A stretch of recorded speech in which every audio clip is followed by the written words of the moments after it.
Hello and welcome back to another CAD video. In a previous video, I talked about sort of simple animations in SolidWorks for assemblies that we want to move. Um, and that was a pretty simple process. I haven't even looked at the video length in a minute, but it's a fairly short video because it doesn't take much to get things moving in SolidWorks. The other thing, though, besides just looking at how things move, the other thing that animations in SolidWorks can be really, really good for is sort of showing how things get put together. They like similar, like a work instruction video would be a good way to think about it. So, what I want to do is um, I want to sort of do a work instruction video for putting this together. And this is sort of the my go-to, SolidWorks demonstration is the just the two simple plates bolted together, right?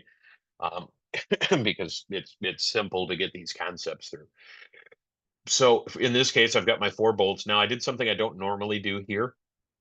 If I hide this component, I actually downloaded the fully threaded model from McMaster-Carr.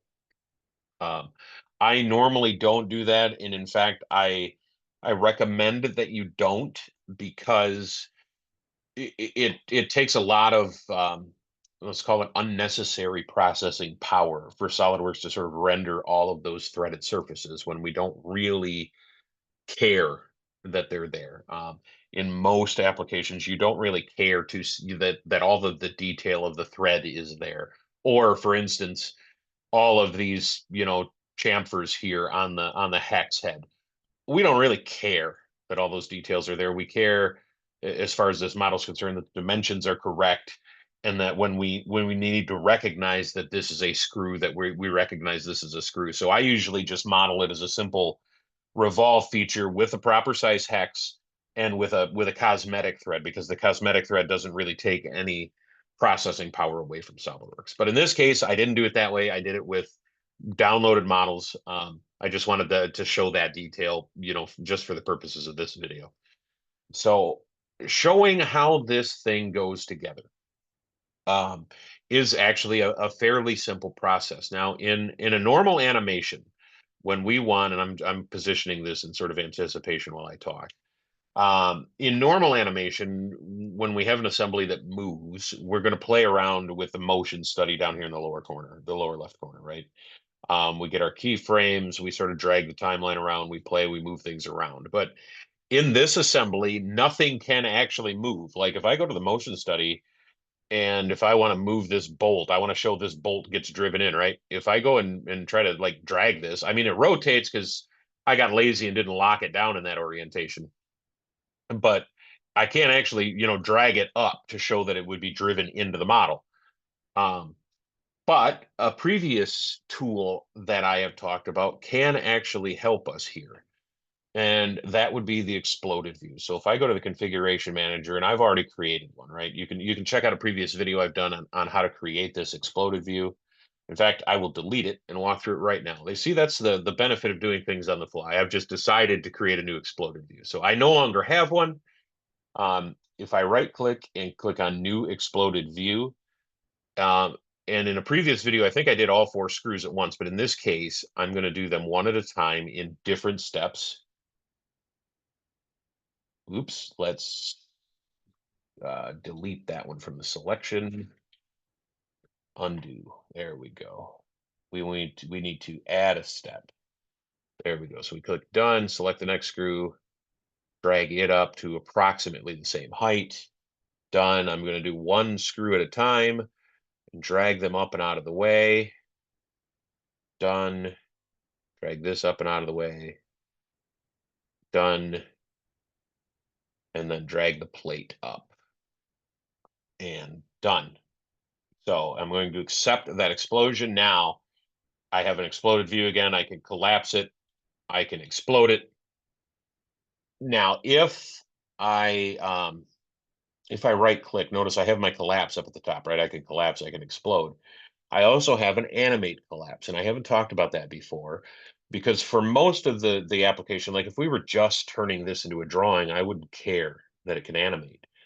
But since I'm talking about animation in this video, I kind of do care that it can animate. And if I animate the collapse, basically all it's going to do is run those steps in reverse, right? If I animate the explode, it's going to run the steps in reverse.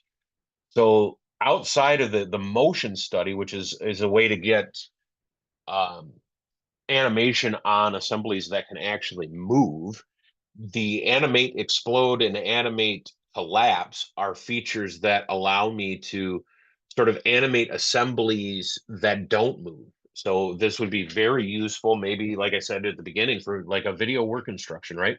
How does this thing go together? I want to show somebody, so I can show them the video of this collapse, and it shows the plate going down and then the four screws getting driven in, right? Um, if I want to, say, for a marketing video, show how the thing, comes apart, or show the details inside, I can animate that explode, and in sort of a nice way, rather than everything just sort of, magically popping together. Whoops.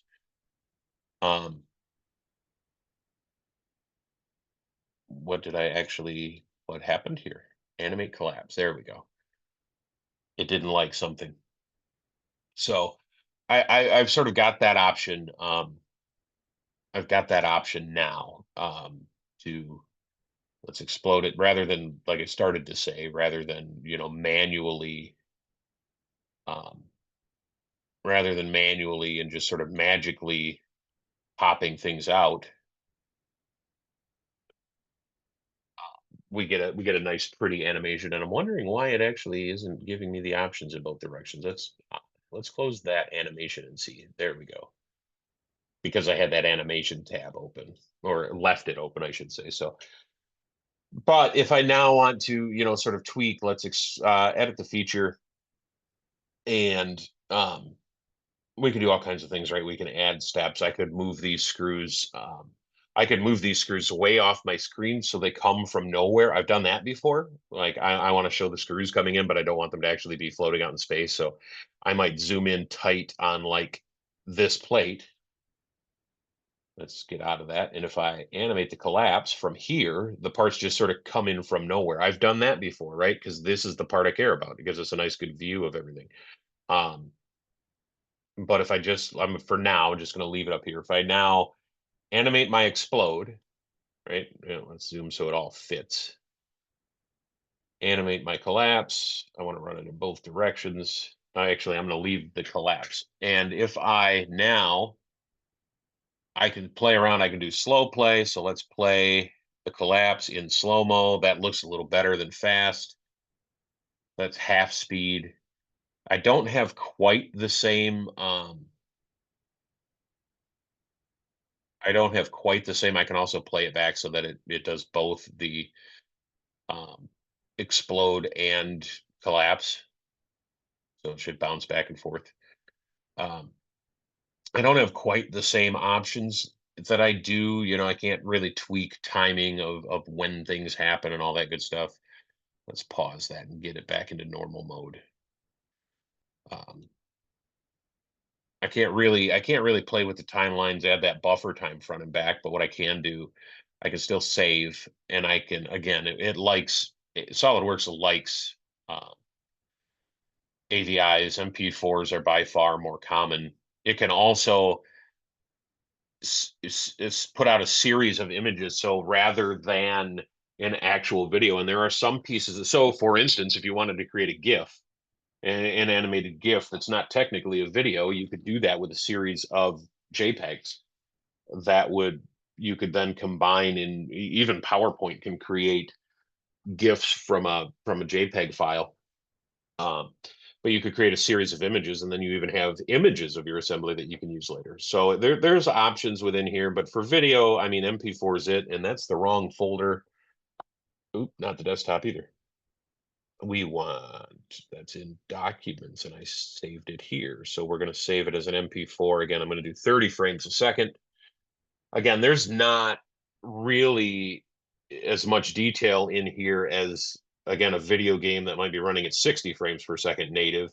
There's really not enough detail here to warrant, or enough, stuff going on to warrant that kind of frame rate. So if I go back to documents now, and that was hidden in here, I have a video, and we've got it going together. And we can take it then to some other, again, we don't have a lot of control over keyframes and whatnot doing it that way, but it does give us a good animated view of things sort of going together and coming apart. So hopefully that was helpful. A quick overview of how to animate an explosion or collapse of a SolidWorks assembly that otherwise would be fixed. Again, very useful for things like work instructions for operators or for assembly folks. So thank you for watching, and I look forward to seeing you in the future on another SolidWorks video.